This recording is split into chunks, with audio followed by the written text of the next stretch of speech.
Bonjour à toutes et à tous, vous suivez la revue de presse du mardi 25 mai 2021 que nous réserve l'actualité ivoirienne de ce jour. La réponse, c'est maintenant. À l'ordre du jour, le lancement des travaux du port sec de Ferké-Sédougou qui fait la une de Fraternité Matin en ces termes. Le rêve devient réalité. Kandia Camara a présidé la pose de la première pierre en tant que représentante du Premier ministre Patrick Achi. Cette infrastructure constitue le troisième pôle de croissance de la Côte d'Ivoire. Téné Birahima Ouattara invite les populations à saisir les opportunités et que Alcide Djedje rassure les familles impactées par le projet. Port sec de Ferké, zone agro-industrielle, comment Ouattara sort le nord du sous-développement, telle est la une du journal L'Expression. L'intelligent d'Abidjan nous relate à ce sujet les propos tenus par le ministre d'État Téné Birahima qui dit ceci: une chance à saisir pour un emploi durable et décent. Le site Afrique sur 7 nous informe que les Ivoiriens et les Nigériens font la paix autour du Garba, cela après les récentes violences qu'il y a eu à l'encontre des ressortissants du Niger le mercredi 19 mai 2021 suite à la manipulation d'une vidéo. Le retour de l'ex-chef d'État Laurent Gbagbo plane encore dans l'actualité ivoirienne.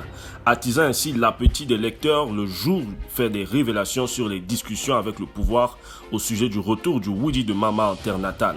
Un retour qui n'est pas du goût de tous, selon le patriote qui écrit en première page. Retour triomphal annoncé de Laurent Gbagbo, les jeunes disent non à la provocation, pas question qu'il rentre en héros.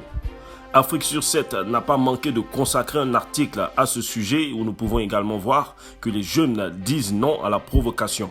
En réponse à cette grogne d'une partie de la population, Abidjan.net reprend les propos de Damana Picasse qui dit, et je cite, « L'accueil de Laurent Gbagbo n'est nullement pour troubler l'ordre public ».